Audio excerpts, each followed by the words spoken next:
Wait a short moment to give all of you a chance to actually come on this call.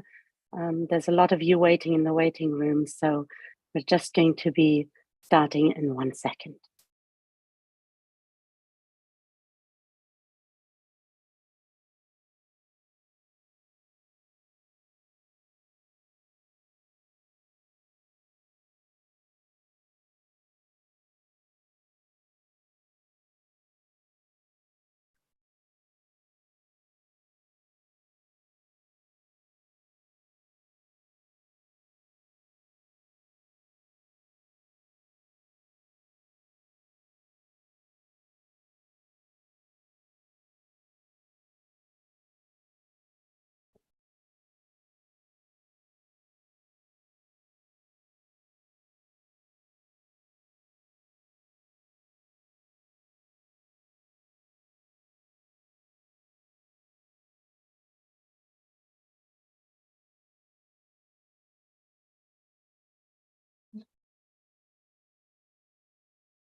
Hi, thank you to all of you who are joining us live on this webinar, whether you're joining via Zoom or one of our live links on YouTube or Facebook. Thank you so much for being with us. I'm Rabbi Leah Mühlstein. I'm the chair of the European Union for Progressive Judaism and immediate past chair of Artzenu. Thank you for joining this update brought to you by the Worldwide Reform Movement, the Union for Reform Judaism, URJ, the Central Conference of American Rabbis, CCAR, ARTSA, Artzenu, the Hebrew Union College Jewish Institute of Religion, the World Union for Progressive Judaism and its regions, and of course, most importantly, our Israeli movement, the Israel Movement for Reform and Progressive Judaism, IMPJ, and the Israel Religious Action Center. I have the privilege of guiding us through the next 90 minutes. To make sure that we can maximize the time to listen to our speakers, I will introduce all speakers only very briefly, but we will share fuller bios in the chat. We will hear today from Anna Kislansky, CEO of the IMPJ, followed by Rabbi Yael Vogan, the rabbi of our Sha'ar HaNegev congregation, which includes many of the kibbutzim that were most heavily affected by the fighting. Then we will turn to the diplomatic correspondent for the Israeli newspaper Haaretz, Amir Tibon, who will share his personal story of survival and rescue. Yair Lutzstein, the chair of the IMPJ, will share his reflections on the general atmosphere in Israel. We will hear from Yaron Shavit, the vice chair of the Jewish Agency for Israel, before handing over to Rabbi Rick Jacobs, president of the URJ, to share his perspective from North America. We will then take some time for questions, which you can submit using the Q&A feature of this webinar, before concluding with Rabbi Hara Person, the chief executive of the Central Conference of American Rabbis, leading us in a prayer for peace. But first in our lineup, let me hand over to Shoshana Dweck and Harry Levy, the co-chairs of Artzenu. Thank you, Leah. I am Shoshana Dweck. Together with Harry Levy, we are the co-chairs of Artzenu, the political voice of reform, progressive, and liberal Zionists around the world. By being here together as the leaders and members of our congregations, organizations, and communities, we strengthen our bond with each other around the world, and together we express our solidarity and love for our siblings, our family in Israel. We stand with you always. We are grateful to our Israeli partners in the IMPJ and Iraq who are helping us, spread as we are around the world, stay connected and informed, including with this webinar, even while you are leading and supporting your teams and congregations, and caring for yourselves and your loved ones under impossible circumstances. Toda rabba lachem. I do not believe that Jewish history is a never-ending cycle of this pain and war. I have tikva. I have hope that it is a spiral reaching ever upward. Our job is to keep it moving toward a better future, toward peace. Today, we do that by coming together in strength as a community and doing all we can as individuals. Even as we support each other and stand up for Israel together, the link is in the chat for you to give financially to our joint campaign individually. Thank you, Shoshana. 50 years ago, I was a 16-year-old with a newly minted driver's license. And I do vividly remember the Yom Kippur War when it happened. And it was a visceral event for me. I was worried about the long-term survival of Israel as a Jewish state. This was an attack from nation states outside of Israel. But it was still a separate event. It was elsewhere. It wasn't where I lived. This time, while I am hopeful that this is not a situation where Israel is in peril of losing its identity, it hits so much closer to home. There are people I know who have relatives that were kidnapped. There are people I know who are in the military and are and have been called up. There are people I know who live in Tel Aviv and are worried and for their very safety. This is a different situation this time, and it hits us all very close to home.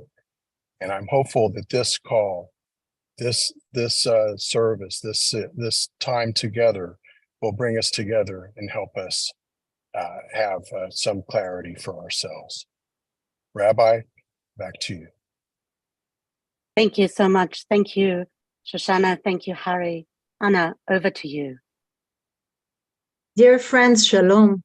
For the past few days, I found it difficult to say the words good evening or good morning or good afternoon, but I refuse to remove the word shalom, peace in Hebrew, from my vocabulary.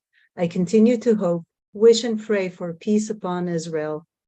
The Homefront Command has just publicized instructions to all citizens of Israel that they should prepare equipment and supplies for staying up to 72 hours in safe rooms and shelters, including specific instructions regarding food, water, lighting equipment, and batteries for electricity and other instructions. So I reckon we have a lot of time together. But not joking. In 2009, leading up to another operation to protect the residents of the South, Operation Cast Lead, the poet and songwriter Ariel Horowitz, son of Naomi Shemer, wrote the poem, Kmo Rakafot Ben Aslaim, like cyclamen between the rocks. The poem was written just moments before Ariel was about to travel from Tel Aviv to Gaza periphery to perform for soldiers and civilians. Amid what is usually read in the newspaper, the poem said, like cyclamen between rocks, hides the beautiful face of the land. And when suddenly she needs someone to line the mud in a trench, you won't believe how they appear, like cyclamen between rocks. וכשהיא לפתע צריכה שמישהו ישכב בבוץ בתוך שוחה, לא תאמין איך הם מופיעים, כמו רקפות בין הסלעים. Cyclamen or rakafot are among the most well-known and beloved wildflowers in Israel, blooming unexpectedly every winter amidst hard and barren rocks. Similarly, in our state of Israel, when it suddenly needs us, the citizens, soldiers, combatants, and you, our dear friends in the diaspora, emerge akin to cyclamen appearing between the rocks.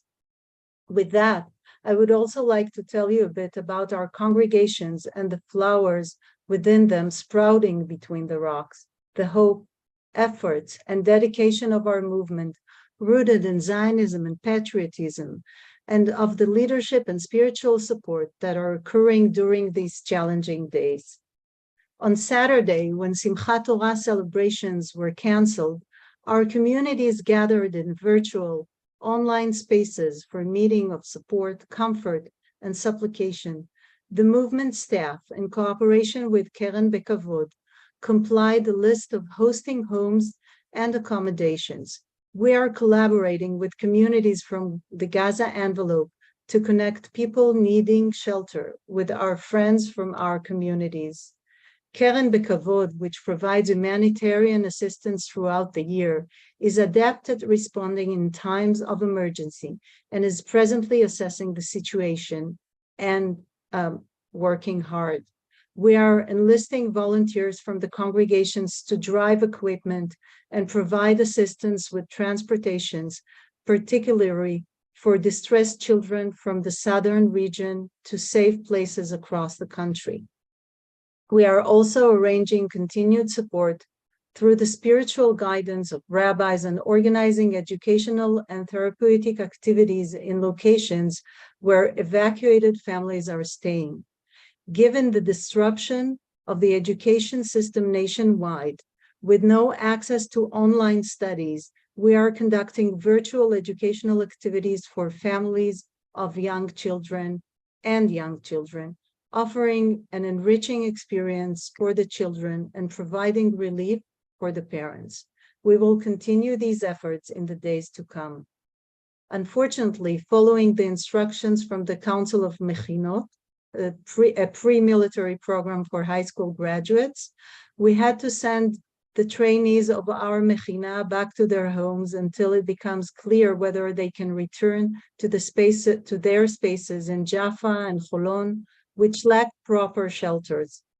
Fortunately, in Bait Bakila, our housing program for young adults with disabilities, there is a designated safe room, ensuring that the residents are in a secure environment. From the moment we received news about the extent of the disaster in the Gaza periphery, we have maintained contact with our friends at Congregation Sha'ar HaNegev through Rabbi Yael Vorgan. We are currently mobilizing resources to provide assistance to residents who are traumatized in various ways. I want to express my personal gratitude to all our friends from the diaspora for reaching out, for the numerous messages, so many messages you've sent to me and my family and to others in the IMPJ. Additionally, I want to assure you that if you have friends, family members, young people, or others who find themselves alone in the country amidst the chaos of war and need help, a listening ear, or a warm home, my home and the homes of our community members are open, and we will take care of them as if they were our own family. Together, we will navigate through these challenging times. Toda rabba. Anna, thank you so much. Thank you so much for the important work that the IMPJ is doing. Thank you so much for these words of comfort for us, and also a little bit of hope that there is important work that is happening. And thank you for taking the time away from that important work to share it with us.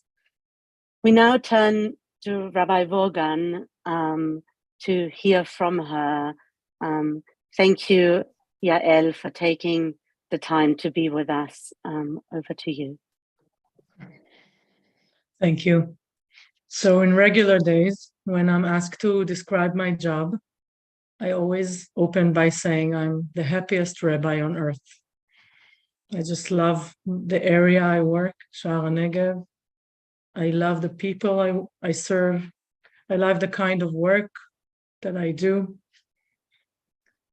But today, I'm probably one of the saddest rabbis in the world. I work in Sha'ar HaNegev for the last 5 years. I work in 10 kibbutzim. 3 or 4 of them are really, really close to the fence. The rest are a little further. And you know, in our regular ceremonies, in Kabbalot Shabbat, in life cycle events, we are used to talk about grief and sorrow and memories and mourning, and also about comfort and hope. I already officiated spiritual resilience sessions from different kinds. after different rounds of rocket attacks. But this is something completely different. It's on a completely different scale. The amount of pain around us is so incredible that I feel like nothing could prepare me to know how to contain all this pain. And as you know, we are looking at hundreds of victims, but I first want to mention just one of them, the mayor of Charan, Ophir Lipstein from Kfar Aza. He was one of the first victims of this war. He was killed going out to protect his kibbutz.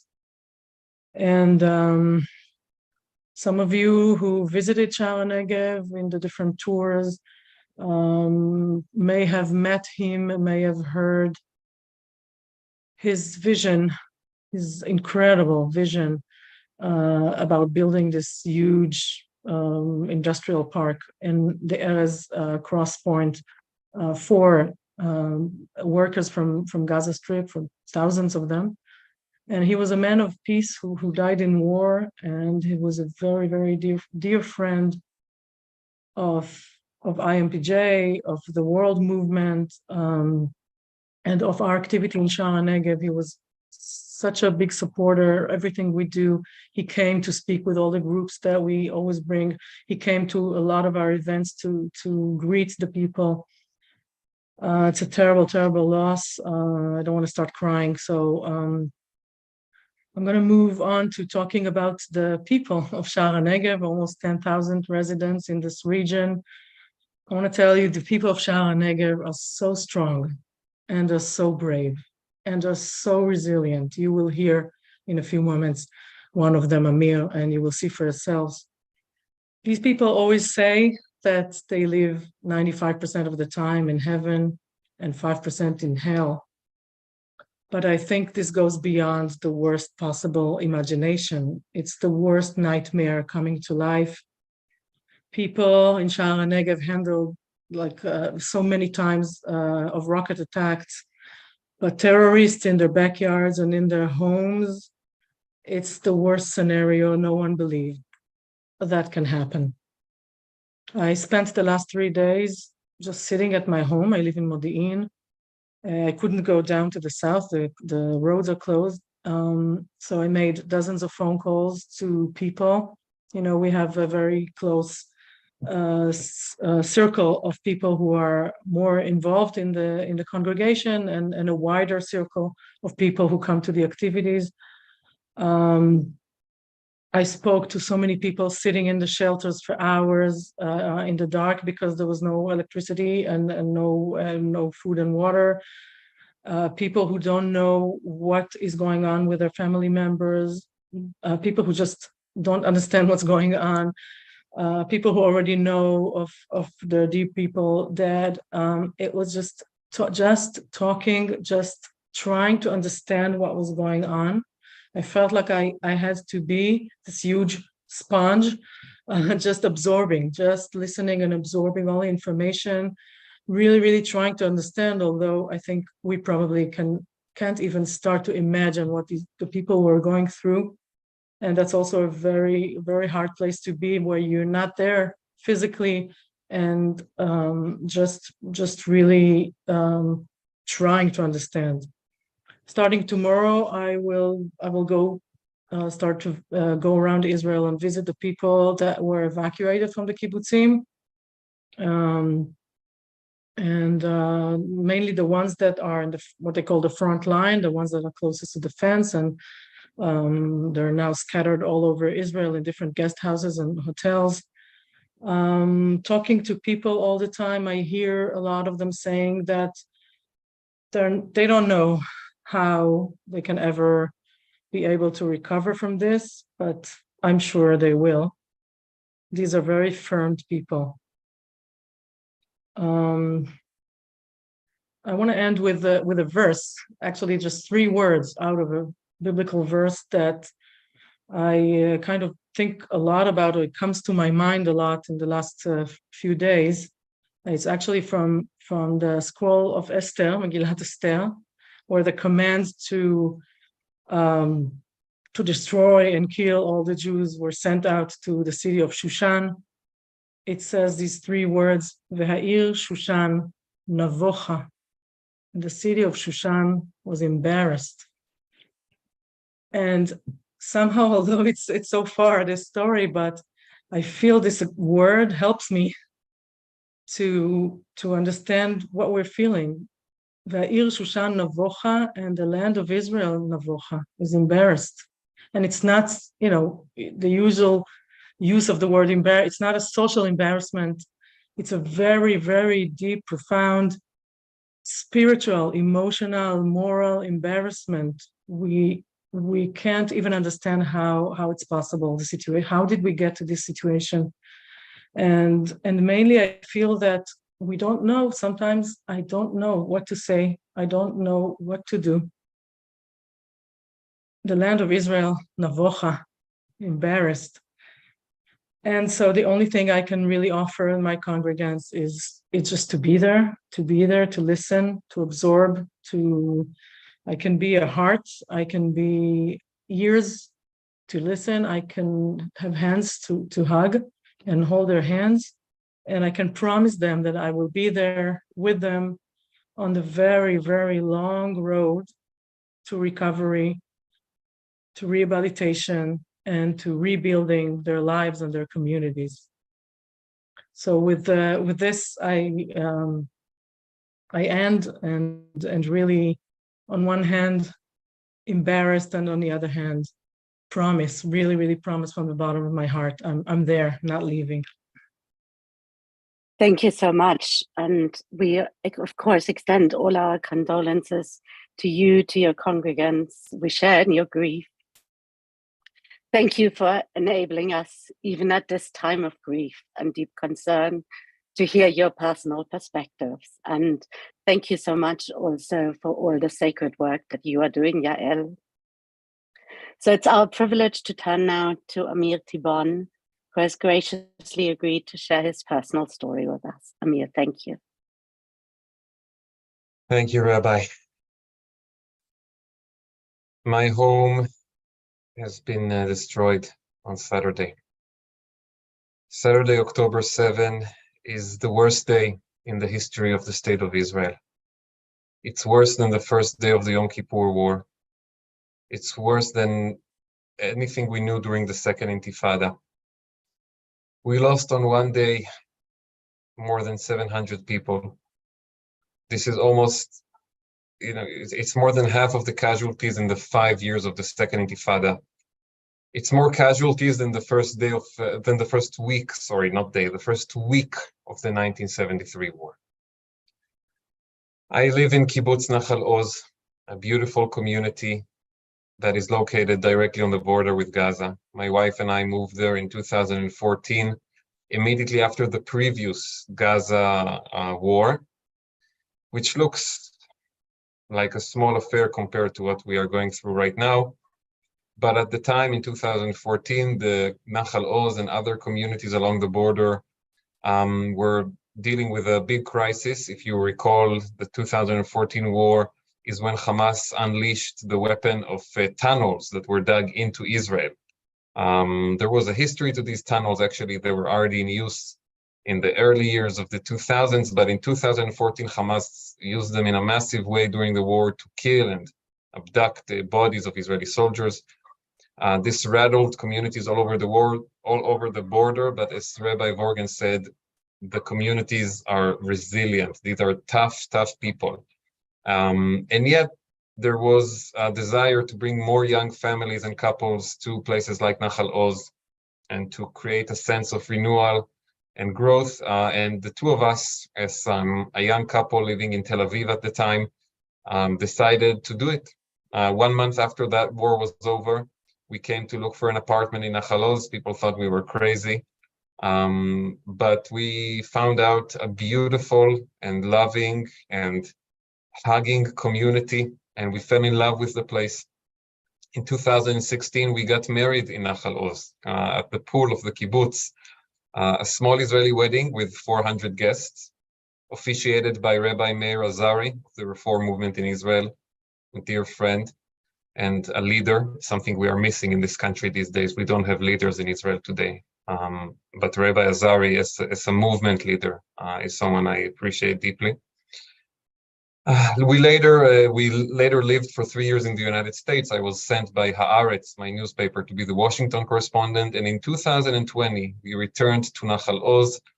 By now, we were parents. We were raising 2 small daughters in this kibbutz. We love the life in Nachal Oz. Anyone who has visited, and I see some people here in the audience who had visited me and my family in Nachal Oz over the years, including Rabbi Jacobs. And I have very fond memories of the last time that he came over.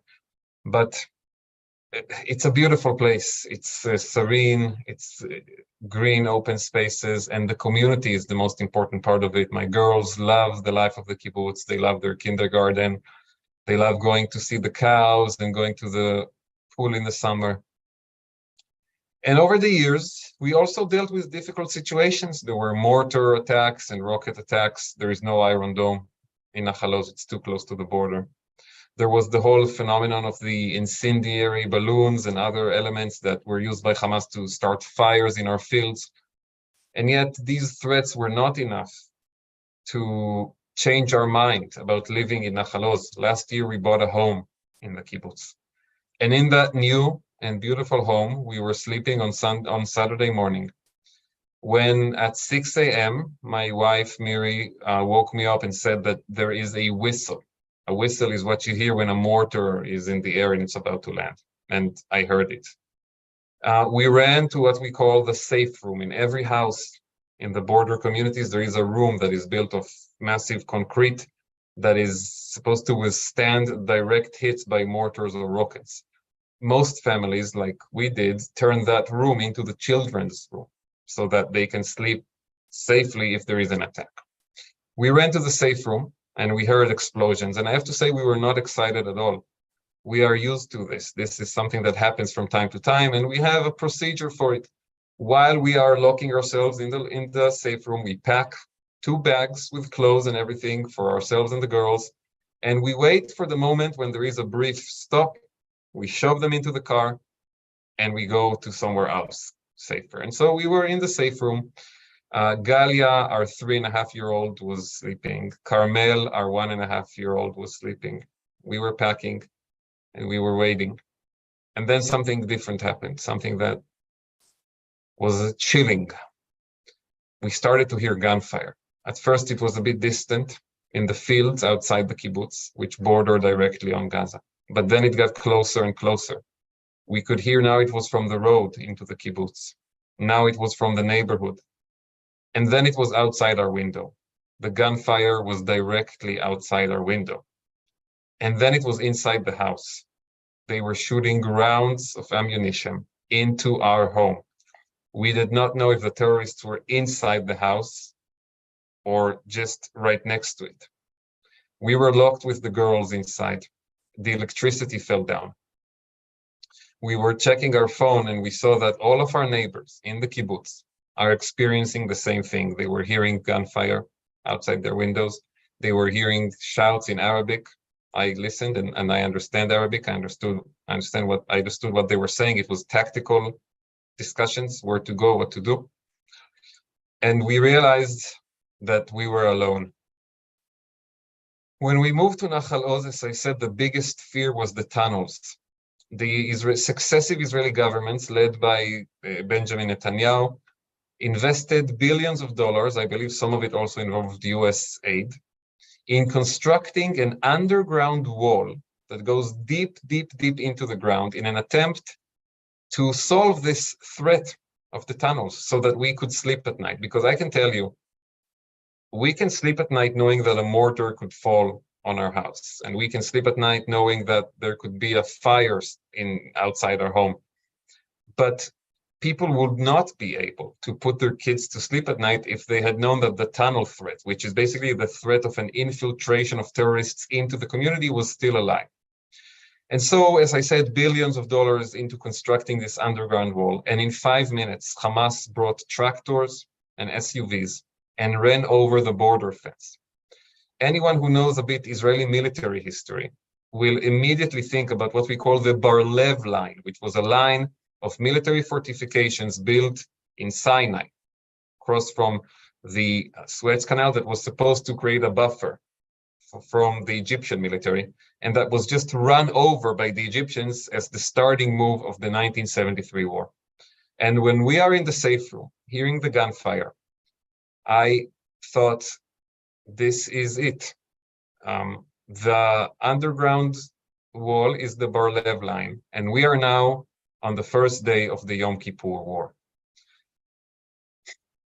The safe room is supposed to be locked from inside.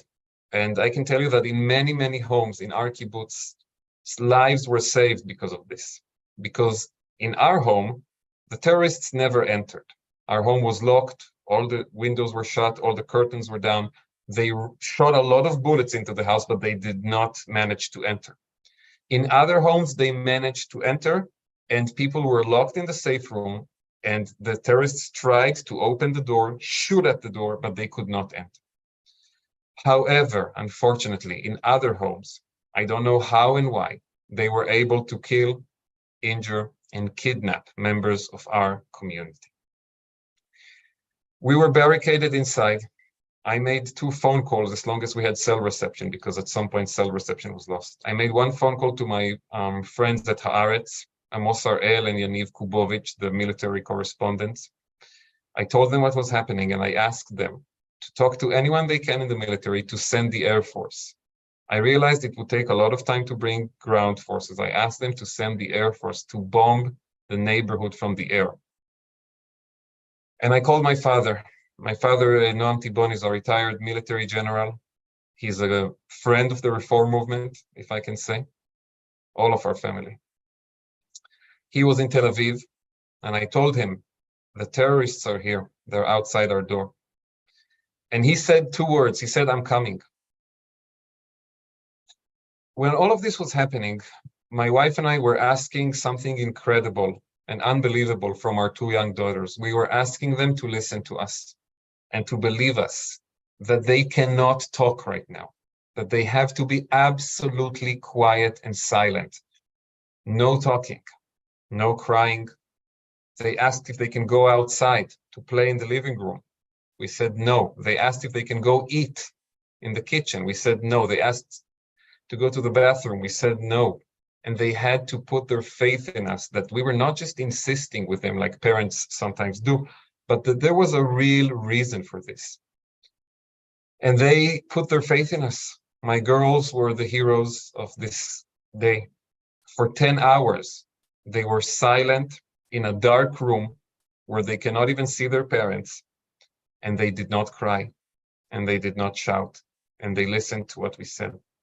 And I told myself in my heart, if I'm asking my girls now to put their faith in me and to go against the very nature of being a 1.5-year-old and a 3.5-year-old child, I must put my faith in my father the same way. And if he said that he will come from Tel Aviv, which is an hour and 15, 20-minute drive, I need to believe he will do it. I don't know how he will get here, but I need to believe, just like my girls are now believing me that they need to be quiet, I need to believe my father will come. For long hours, we heard the fighting. Soldiers, brave soldiers, tried to engage the terrorists. They were outmaneuvered. They were surprised. Our neighbors were riding in the group as long as there was cell reception. The terrorists were in their house trying to break in. My colleagues Amos and Yaniv, who courageously tried to help, told me that I need to understand the severity of the situation. Nachal Oz was one of many scenes of chaos that morning. The Hamas surprised us in a strategic way. They broke into military bases. They broke into Sderot and Ofakim and many kibbutzim along the border. They arrived at the scene of a music festival and slaughtered more than 200 people just there. The worst terror attack in the history of the state of Israel. The magnitude of the failure is impossible to comprehend. And I have to say, after this war will be over and Israel will win, each and every one of the people responsible for this failure, starting with the corrupt Prime Minister Benjamin Netanyahu, will be thrown into the dustbin of history. but this is for tomorrow. Now we are fighting. I understood the severity of the situation, that we are alone, and I prepared to die. I did not think we could be rescued, but the one hope I had was maybe somehow my father at some point will arrive. My parents started driving from Tel Aviv. I learned only many, many hours later what happened to them on this dark day. At first, they arrived in the area of Sderot, and they saw people running barefoot away from the scene of the music festival. They took them in their car toward a safe place outside of the line of fire. They arrived at a nearby community, Kibbutz Mefalsim. My father teamed there with one brave soldier who agreed to come with him to Nachal Oz and try to fight the terrorists in our neighborhood who were entering houses and trying to kill people. The two of them drove toward Nachal Oz. My father had only a pistol. He's retired. He's over 60. And while they are driving, they see ahead of them an Israeli military jeep being ambushed by a Hamas cell and fighting. They stopped the car. They joined the brave soldiers of the Maglan Special Forces unit, and they killed the terrorists. Some soldiers were killed in that ambush. Others were wounded. And my father, now very close to the entrance to Nachal Oz, minutes away, took the wounded soldiers in his jeep and turned around and went back to where my mother was waiting to bring her the wounded soldiers so that their lives could be saved. And then my parents decided to split. My mom took the wounded soldiers in her car, two of them, to a hospital. And my father saw another retired general, Israel Ziv, who is older than my father even. I think he's closer to 70. But he woke up that morning, he put on uniform, and he went down south to try to save people. And my father told him, Israel, I need help. I don't have a car. My wife took the wounded soldiers in my car to the hospital. Please take me to Nachal Oz. I need to go and save my family. I need to go and save other people in that kibbutz. And Israel Ziv, in an act of extreme selflessness, decided to risk his life and drive my father to Nachal Oz on the same road where there was an ambush before, in a regular car. They made it. And in the entrance to the kibbutz, my father saw a group of soldiers from the special forces. They recognized him. They knew he was a former general. He had a gun by now. One of the wounded heroes gave him his gun and his helmet. And they started to go from home to home in the kibbutz to engage the terrorists and to free the people who were sitting in the safe rooms for now, it was 7, 8, 9 hours. We had no idea this was happening. At this point, we had no cell phone reception anymore. We're just sitting in the dark and waiting. And we started to hear the intense gunfire and the exchange of fire from different kinds of weapons. You could hear the noises. And that's when I told Miri, my brave wife, that my father is coming. He's in the kibbutz now. They were going from house to house with this incredibly courageous group of Maglan soldiers. They killed 6 terrorists at least. They freed people from the kibbutz. Some people were sending me text messages that my father is there, but I could not see it because we had no phone at this point. The last hour in the safe room was the most difficult. The girls had fallen asleep and then they woke up. And by then it was very dark. The little tiny bit of light that had come in through a crack in one of the walls was no longer there. And the girls, they had not ate anything since last night. We only had water with us. And they really wanted to get out. And the only thing I could tell them that kept them behaving and quiet was Saba Baderech, grandfather is coming. They listened and we waited and we heard the gunfire and we prayed for all our neighbors. And at 4 p.m. after 10 hours, we heard a large bang on the window of the safe room.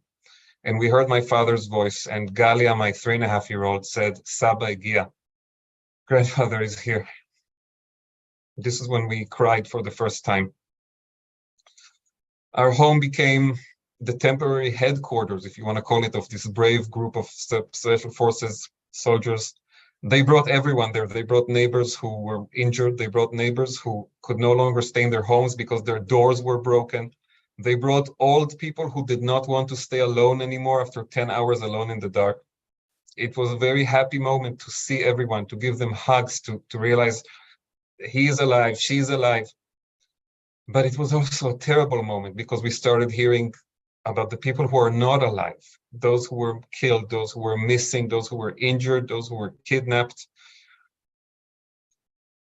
In the middle of the night, a bus arrived and took us away towards safety. And now we are in Tel Aviv with my family, and most of the kibbutz is in kibbutz Mishmar HaEmek in the valley, in the Jezreel Valley, who is hosting us. I am in total admiration of the heroes who saved us, of my father and my mother who saved so many people, of my daughters. And I have to say at the same time, I am in complete shock over what happened to our country and to our community. The most important issue right now is the people who are kidnapped in Gaza. There has to be an absolute international demand, not for Hamas to be responsible for their fate or diplomatic jargon of this kind that I know as a diplomatic reporter. The demand has to be their immediate release. These are civilians, these are citizens, there are many women there, children, elderly people, Holocaust survivors.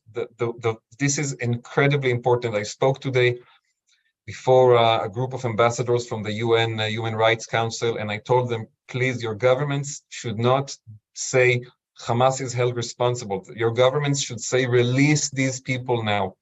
And I want to commend one of the only leaders in Israeli politics today, Mansour Abbas, the leader of the United Arab List Party, who put out a statement in Arabic and in Hebrew this evening, saying that holding women and children captive and sick and elderly people captive is against the laws of Islam, and that Hamas must release them immediately. This is the most important issue. We have to win this war, and it will take a terrible toll from the people of Gaza. I want to prepare everyone for this, because this will not be easy. But the toll that the people of Gaza will pay for the crimes of Hamas will be heartbreaking and unavoidable at the same time. No country in the world can accept a situation in which 700 people are slaughtered in one day, more than 100 are kidnapped. This is a different situation than anything we've experienced before. And if Hamas is not destroyed at the end of this war, an entire region in Israel will not be inhabited again. People will not put their kids to sleep in the safe rooms again if they don't know that the equation has changed and that this threat has not been minimized or hurt. The threat must be eliminated for our communities to return home and to put our kids to bed in those rooms again. There will also be a very, very difficult day after of rebuilding and renewing the communities. And here the American Jewish community will have a massive role. For many years, the American Jewish community put too much resources and energy in the wrong places, supporting the people in Israel who disrespect American Jews, the people in Israel who are responsible for this tragedy, let's be honest. Now there will be an opportunity to support these communities on the border and rebuild them from this disaster. And as I said earlier, we will also have to get rid of the people responsible for this tragedy, the corrupt and dysfunctional government that is leading us, in brackets. But that is the conversation of tomorrow. Today, we need to win the war. We need the world to support us, especially on the issue of the kidnapped people, and we need to plan how to rebuild our home and community so that one day we can again put our daughters to sleep in the room in Nachal Oz and know that they are safe. Thank you for listening. Thank you. Thank you so much. I think I'm not the only one with a few tears in my eyes right now. Thank you for sharing this really powerful and personal story. It's really stories like yours that allow those of us around the world who are watching the war only unfold on the news to get a glimpse of what these news items mean for ordinary families. So thank you so much for the privilege to hear this story. Thank you. I now hand over to Yair Lutzstein, who will help us zoom out a little bit and share with us his perspective on the overall situation in Israel. Thank you, Yair.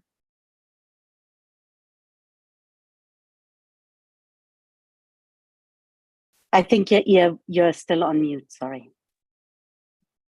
Erev Tov. After we heard Amir's remarkable, moving story, the narrative of his day on Saturday, it's hard to continue with other things. And these are very, very difficult days for us here in Israel. Unfathomably difficult days. Amir mentioned the terrible intelligence failures, the terrible operational failures, having soldiers arrive in some of these communities 9-10 hours after things got out of hand. But those are things, as Amir mentioned, are things that we will have to deal with moving forward. The numbers tonight have been updated, and now there's at least 900 dead, 2,600 children. When I say 900 dead, it's children, adults, women, elderly, civilians, soldiers. Unfathomable. 2,600 are in hospitals, several hundred of them severely wounded. As Amir mentioned, 130, that's what Hamas and Jihad, Islamic Jihad say, were kidnapped or taken prisoner. They're in Gaza. And those people include, as Amir said, women and children, elderly. It's just heartbreaking and it's unfathomable. Since Saturday, 300,000 reservists have been mobilized. There are issues about that mobilization. Military commanders say today that anyone who will go into action will have full battle gear. There's questions about that they will be well fed. There's questions about that, and it's important to understand it. As Amir mentioned, this is not another round of hostilities. This is not another operation like we had in the past, the most recent one in 2014. This is war. When you're being told that we are going into a lengthy war, this will not be a war that will be ended within a week or 10 days. We're being told to prepare for many casualties on our sides as well. We all have family members who are being called up, and we all are trepidatious before that ground assault begins, knowing that there will be a very heavy price. This will not be a short battle. The kibbutzim will have to be rebuilt, some of them. They will have to be rebuilt physically, and they will have to be rebuilt emotionally. Again, the news I heard an hour ago is in a kibbutz like Kibbutz Be'eri that had 1,000 residents. Over 100 are dead. 10% of the community is dead. Their bodies found in. It'll take time to rebuild those communities. And I want to commend Amir for mentioning the need for support from Jews, and not only Jews around the world, to help rebuild those communities. And that will be a remarkable achievement that will bring people back to that wonderful paradise, as he mentioned. We're also preparing for a second front. And today there was the first hostilities between ourselves and the Lebanese. Our Air Force attacked in southern Lebanon after shooting of missiles into the Galilee. 4 combatants, terrorists from Lebanon infiltrated into our border, 3 of whom were killed Another one disappeared, apparently back to Lebanon. We're preparing for that. Settlements in the north, on the fence in the north, have been evacuated. Settlements that you know, Rosh Nikra has been evacuated. I'm not telling any military secrets. This is all from the news. And there is a possibility that we will have that second front. Therefore, the 300,000 soldiers that have been mobilized. Today was a particularly difficult day for me. In many senses, for our movement. Our first casualty, Lieutenant Yanai Kaminka, the son of members of our synagogue in Sur Hadassah, a place not far from Jerusalem, was killed. He was an officer in the home front search and rescue team. The service was run for the first time from my point of view that I've ever seen it by a Reform rabbi, David Azulai. There were 1,000 people there. It broke my heart to hear the eulogies of his grandmother, this wonderful family, incredible family, his 3 brothers and sisters, childhood friends, people who served alongside him, people who were his soldiers who couldn't stop crying because they thought about what kind of a commander he was. His parents also spoke, and as his father began to speak, and there was not a dry eye throughout the entire funeral, sirens went off, and we had to run for cover while the funeral was going on.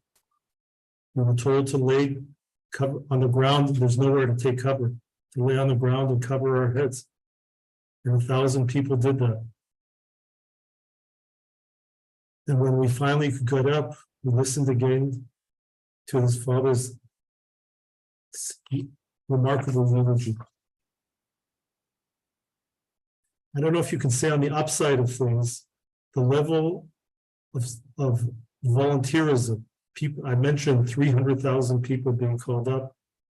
Everyone, just about everyone who's been called up has arrived at his unit. 100% shows up. Folks showing up. Civil society is mobilized. Volunteers are everywhere. People who want to help. In Tel Aviv yesterday, Eritrean refugees helped prepare packages for soldiers in the Southern Front. And our communities are looking for the spiritual support of our rabbis. You heard Yael. Last night we had a call with over 150 of our members across the country of presidents of our community and rabbis. It was a very, very somber evening. But we will overcome this. There's no choice. This is a battle that must be won, and it will be won, and the price will be heavy. It will be heavy for us, and it will be heavy for the Palestinians in Gaza. And we hope that it is as short as possible. The support that we receive from friends and supporters like yourselves around the world means a lot to us. To see the pictures of the Parliament of Canada, the Brandenburg Gate, London, Sofia, and other places around the world, it's very heartwarming to know that we're not alone. We need that support. We need that hug. Phone relatives in Israel. Phone friends in Israel. Don't only send emails. It's hard to answer emails today. Take the 5 minutes to phone your friends, your relatives, people you know through the work that you've done as twin communities. It is so important to us to know that people care about what's happening here abroad. Chaverim, thank you for being here with us this evening. Thank you so much, Yair. Thank you for sharing those really important reflections with us. And thank you for also giving us a few suggestions of practical things to do. I know many people in the questions are asking what they can do to help. We will be sharing some information in the chat about fundraising campaigns, particularly for North America. But we will also in the follow-up email be able to circulate some more information. Thank you again. We now turn to Charan Shavit, the Deputy Chairman of the Jewish Agency for Israel, to share with us a brief update about the work of the Jewish Agency for Israel. Thank you, Charan. Shalom, Chaverim. When the Yom Kippur War broke, I was a high school student.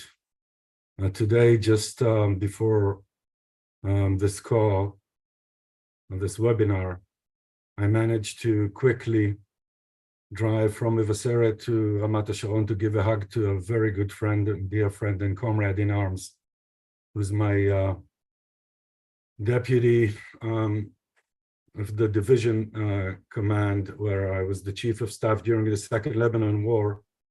As I just heard, he lost his son earlier this morning in Gaza.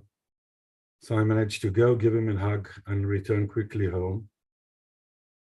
And in the army, we say that war is the kingdom of uncertainty. There's no other way to describe war, because it's all about uncertainty. But as someone who was very much involved and knew from very close the uncertainty and the balagan of the Second Lebanon War, unfortunately, what we are facing today is not even close to the uncertainty that we needed to deal with then. We didn't have our borderline crossed, our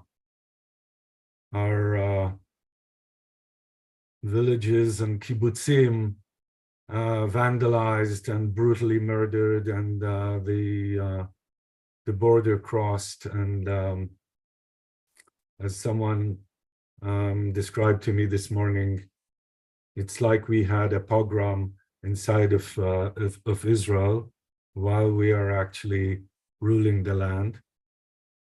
So I'll share with you a bit about what we do in the Jewish Agency. I'm there on your behalf, sent by Artzenu to the position of the Deputy Chair of the Jewish Agency. And with that, with the leadership of the Jewish Agency, we have twice a day Zoom calls to balance, to check out on how we're doing. The first few hours were about our own people and staff. I'll share with you one story.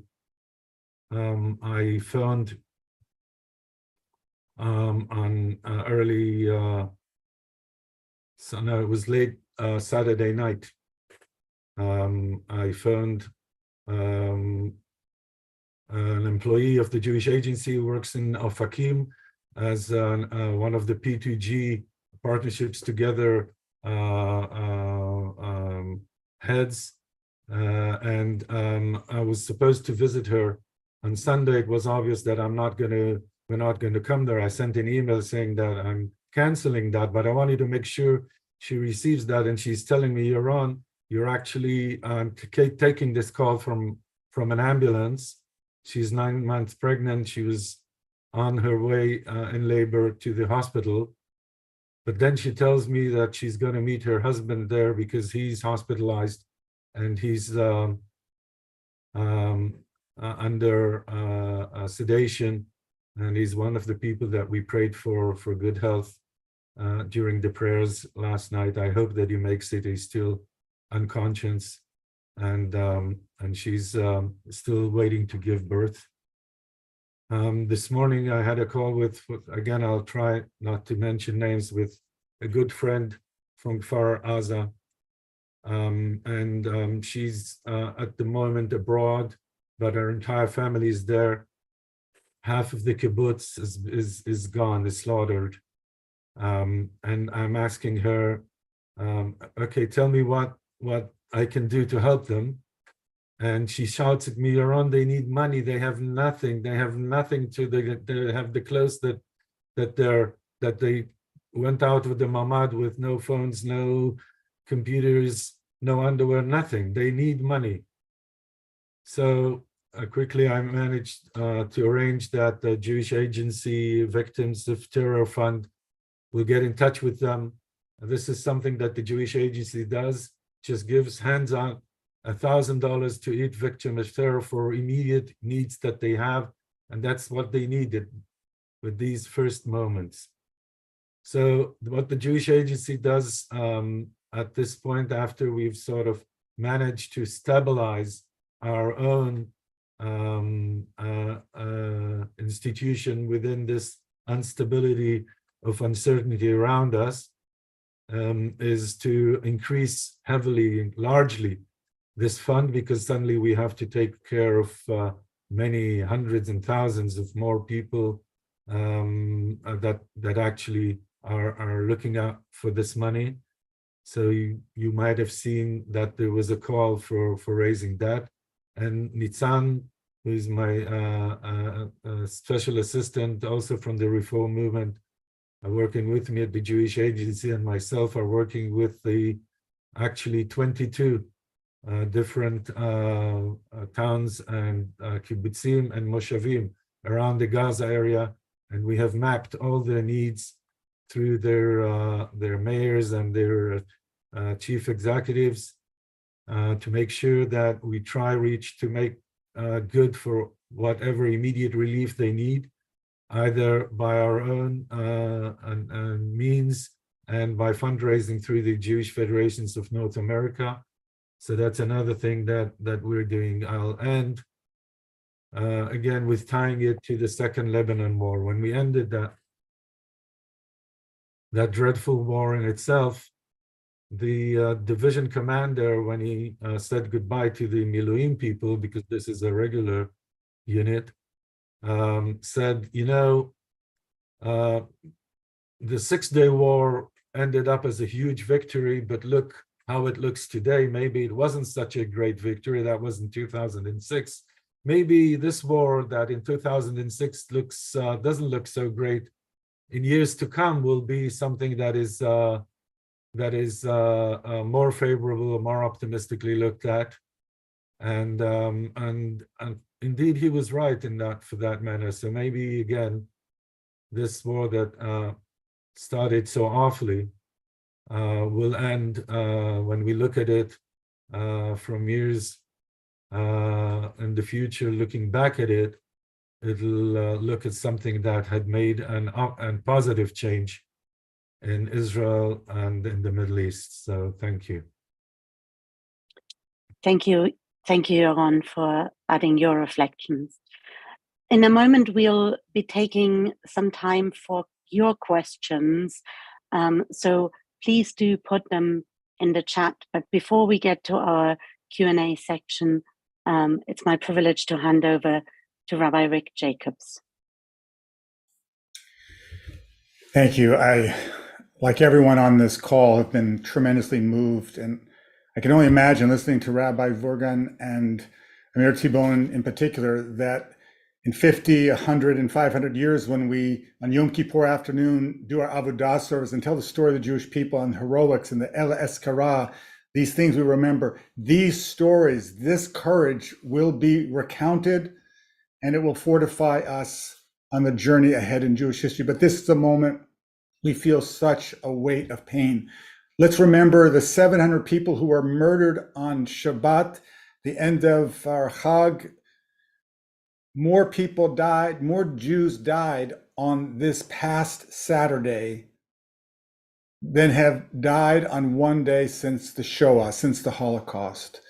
The weight of that is enormous. And as you heard from Yair, the numbers continue to grow. It was about a week and a half ago, a number of us met in New York City with Prime Minister Netanyahu, who was here speaking at the UN. And I had a chance to ask him directly. I said, I have some good news to share, Mr. Prime Minister, that in every one of our Reform congregations over the holiday of Rosh Hashanah and in the coming hours of Yom Kippur, there are strong sermons that our people have heard about how much we love the state of Israel, how important Israel is to us, how we stand up and defend her against all external, but also the internal threats. I said, now here's the hard part. I said, take a deep breath. And we are very distraught about the undermining of Israel's independent judiciary and its Supreme Court and its rule of law. I tell you that today because the very same people who have been protesting are at this moment standing shoulder to shoulder together, because this is a moment that demands that we don't put aside politics, but we transcend and realize that the Jewish people are crying out to us. They need us to strengthen in every way humanly possible, to be reaching out to our elected officials here in the United States or Canada, to be contributing funds, to be making sure that our neighbors are understanding what's happened in this coming week when the ground war, as we imagine, in Gaza will heat up, and social media and all media will turn its attention from understanding and sympathizing with the Israelis and the Israeli pain of this past weekend. Things are going to shift. We're going to be needed in that campaign for hearts and minds. And I know that all of us will be not only ready, but willing. One story about being at Kibbutz Nachal Oz, listening to Rabbi Vorgan and sitting with Amir Tibon and his parents, particularly his dad, who's just an incredible person. I was sitting there after the service, after Kabbalat Shabbat, and a woman from the kibbutz came up to me and said, I need to talk to you. So I'm a rabbi, so I know someone's unhappy. It's not an unusual thing. People are unhappy all the time. So I said, of course, what can I say? She said, I have lived here my life. I've raised my children here, and now my grandchildren live here in Nachal Oz. She said, and I'm really angry. I said, what are you angry about? She said, do you know the pain? This is right after the May 2021 rocket attacks on Israel, and particularly on the Gaza border. These were communities and kilot that were devastated, and yet they also had this incredible strength. And the grandmother said, I can't stop thinking, as we sat in the bomb shelters for the last 3 weeks, all I could think about were the grandmothers and the children and the grandchildren across the border in Gaza that didn't have shelters to seek shelter in. And I thought to myself, I don't know how human beings can hold that much of concern for your own family and your own community, but also to be able to extend that to the innocents all around. Friends, I would just conclude by saying this week's Parshat Bereshit, one word, the simplest question that we're asked right now, Ayeka. Where are you? Where are we? We're here listening to these incredible leaders tell us about this moment, but we're not watching. We're not listening so that we can sort of, cheer and hope that our people come through. We are summoned. Ayeka, where are each of us? Now, we've asked people to contribute to the Jewish Federation of North America's campaign. It's an umbrella campaign for the Jewish community. The reason is very simple. We're part of something larger. We're the Reform movement. We're the largest, most diverse movement here in North America, and globally we have enormous strength. And we're part of the Jewish people. So we've asked people to contribute generously to this campaign, and we will be part of the allocations and be able to make sure that the institutions that we love and that serve our communities, that they will also be the beneficiaries of this campaign. But we need to contribute also so to make sure that all those who will be in the aftermath of this horrific assault will be able to recover their lives, their strength, and all that is important. So please, we need that generosity. And the Ayeka is for all of us today. Where are we? Will we stand strong? We continue to be there in ways that are needed, in ways that we're not yet even sure how they'll be needed. This is a moment for us to express our leadership. So I look forward to the questions and answers, and a chance for us to take these lessons into our leadership as we go forward.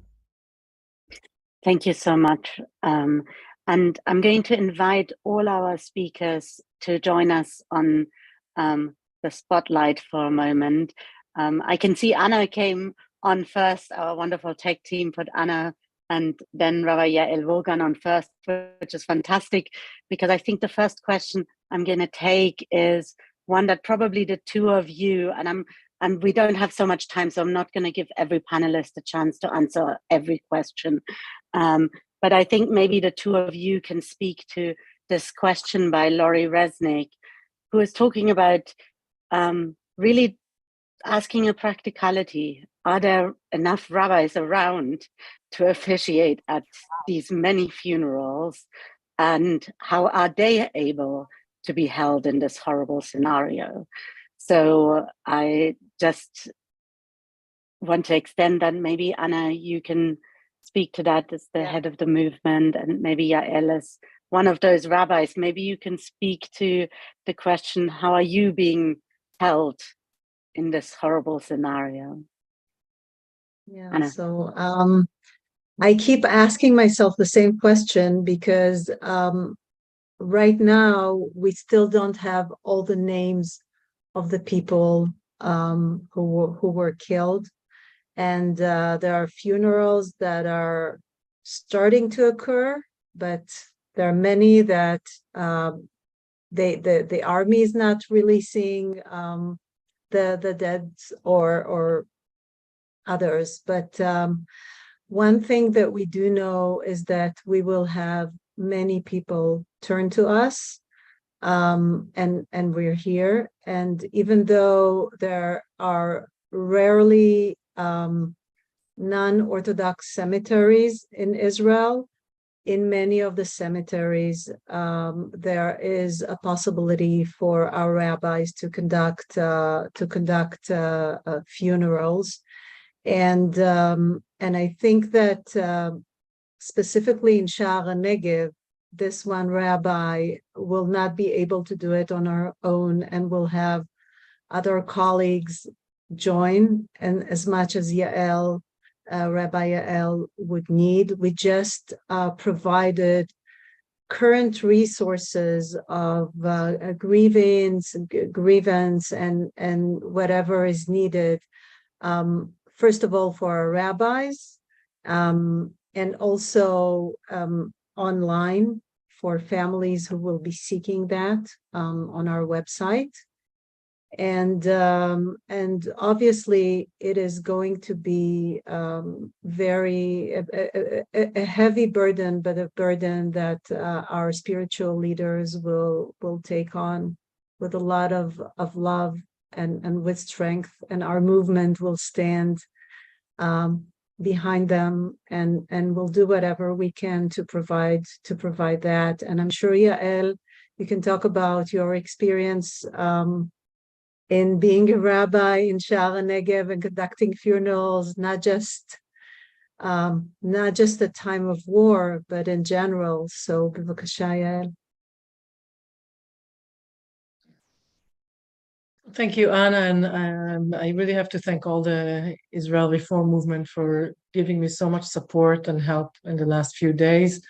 So many suggestions and information is going through, and people are really offering everything they can give and be with us. The kibbutzim in Charan Negev have their own cemeteries. They're like independent cemeteries. They do burials by themselves. They do not, almost never invite the Orthodox Chaver Kadisha to do anything in their cemeteries. So sometimes they do it independently. Sometimes they invite me to officiate. As I told you before, the only thing is I can promise I will try as much as I can to just be there for every person who will ask me to be there, even if I'm not officiating the ceremony. I know that my rabbis' friends and colleagues will be there if I'll ask them, and I really think that the question is the day after we finish burying all these people, how are we going to plan, as Amir said, the rebuilding of the communities. That's what I'm thinking about, although we're not there yet. But I kind of, it's so hard to think about these funerals that I kind of start moving on with my thoughts, but there's still time for that. So I will do my best to be there for everyone who will ask me to, and I have a lot of confidence in the movement to be there with me. So thank you. Thank you, Yael. We've had quite a number of questions around security questions, of course, in the chat. I think I'm going to turn this one to Yair and Yaron, partly in their current roles, but also with their many, many years of experience in the military themselves. If you could maybe just say a few more words around the question of the intelligence failure. Was it a cyber attack? Is that what is currently being talked about?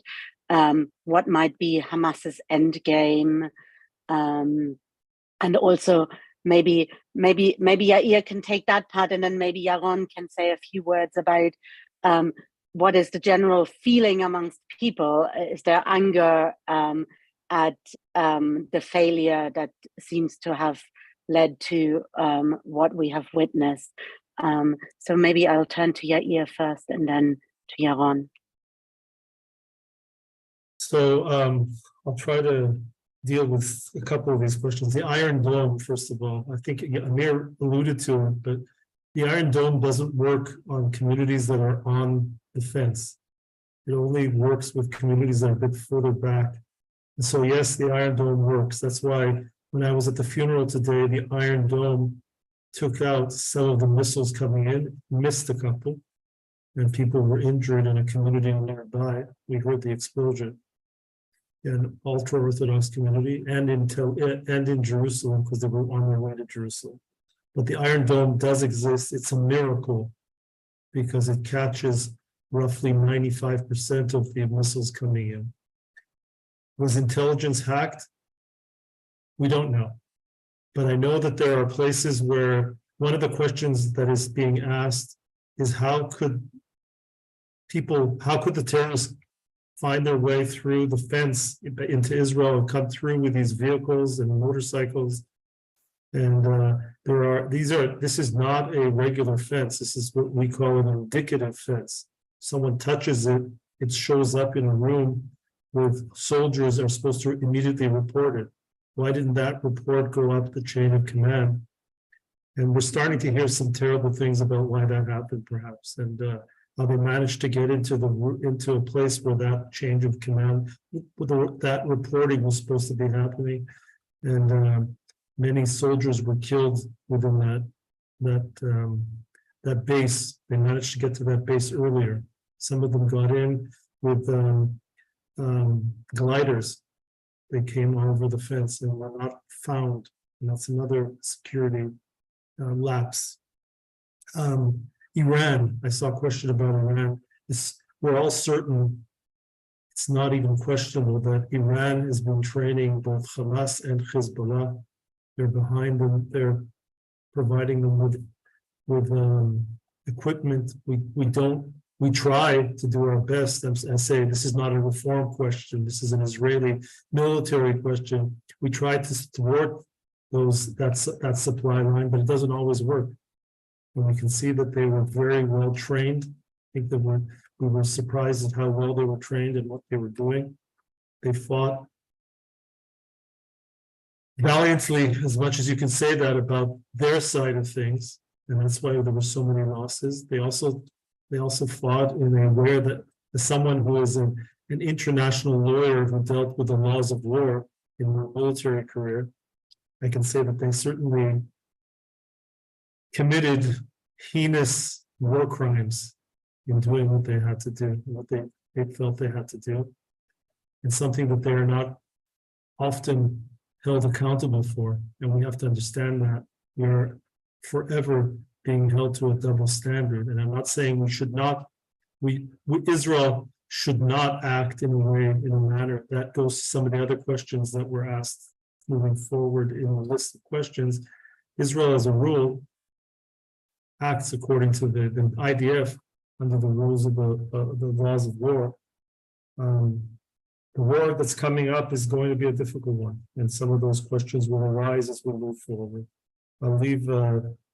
Let me just give one other piece, and it goes back to what Anna and Yael spoke about. Why aren't there why is the rate of funerals so low?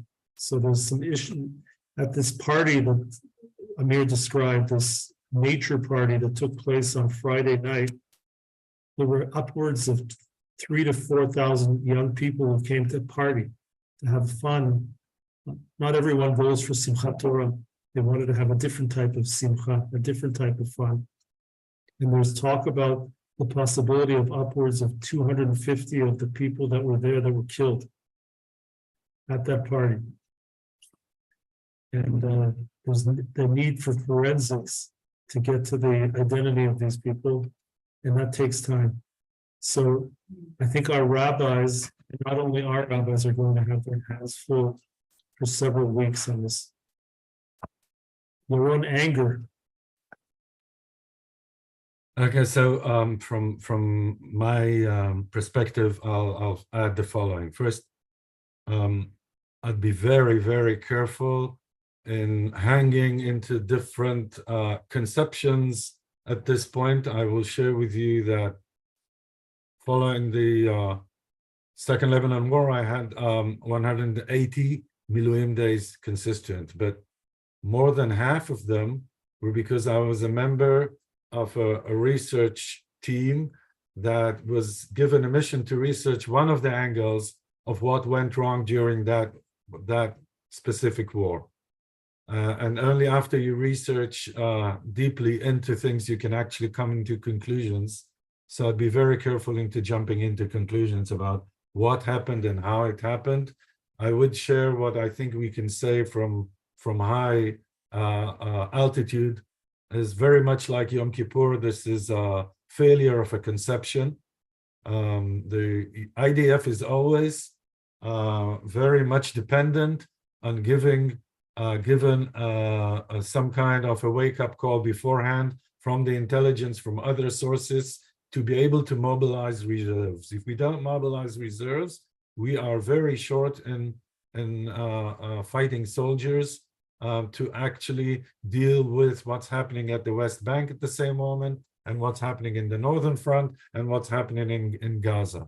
If this, from what we already know, this attack was for over 1,000 terrorists at the same time, some of them with gliders, some of them 14 points that they cut on the fence and the entry points, and hitting on the lookout posts of the cameras of the people watching. And once they already knew what's happening, they could actually not mobilize anything. And at the same point, the division command was under attack. So that in itself creates a huge chaos where no one actually mobilizes, moves soldiers from one place to another to stop things from happening. We're actually dealing with this mess till now because there are still terrorists in Israel as we speak, and they're sometimes still coming in, and there's not full control over this area, which we hoped will be take no more than 24 hours, and now we're already 72 hours, and we're still not control over the area. So the feeling is in Israeli society, I think, is a deep feeling of humiliation, of despair, of loss of confidence. This is not strange to more than half the Israeli society losing the confidence in our leadership, but at the moment it's shared by a much wider number of Israelis about the loss of trust. Unfortunately, also the IDF command at this point, and therefore I do believe that, as was mentioned, the need for a unity government at this point to build trust and make sure that we actually have in the political posts also people that we trust, that have some more know-how and ability than Smotrich and Ben-Gvir on the sides of others, will help all of us regain control over the situation and help us sort of turn the table over. So thank you so much. We had lots more questions, of course, and we're going to try to look through all of the questions and see if in our follow-up emails and communications, we will be able to answer some more of these questions for you. We also, of course, are unfortunately all preparing ourselves for this to not be over very soon. And in all likelihood, we will be reconvening. All of us are going to try to keep you up to date. For those in North America, especially the time zone works better for North America than the rest of the world. That's why I'm mentioning North America particularly. There's also a special gathering later today. Our Hearts Are in the East, a musical event in solidarity with Israel. You will be able to find details of that in the chat and in the comments on our live stream. And if you're on the mailing lists, then details about that will be sent out. I want to thank all of you for your important questions. I want to thank especially our speakers this evening, especially, of course, Rabbi Yael Vogan and Amir Tibon, who had to leave us a little bit earlier, for really bringing the personal to us. Thank you for this opportunity of coming together, even as we have shared our grief and deep concern. I hope that this time together has reminded us of the power of solidarity and served as a source of comfort as we gather strength for what lies ahead. So as we close today's webinar, we will close with that for which we all yearn, a prayer for peace. So it's my privilege to turn over to Rabbi Hara Person of the CCAR for leading us in a prayer for peace. Thank you, Hara. Thank you, Leah. We join with all of you in our Reform world, in the broader Jewish community, and all people of good conscience everywhere in standing in solidarity with our Israeli rabbis, with our IMPJ community, our friends and family members, and all the inhabitants of Israel. Heartbroken and horrified, we mourn the lives lost and pray for healing of the wounded. We pray for those defending Israel and for the safe redemption of the captured. I'm going to share words written by Rabbi Mira Regev. Avinu shebashamayim, Shechina makor chayenu, tzor Yisrael v'goalo.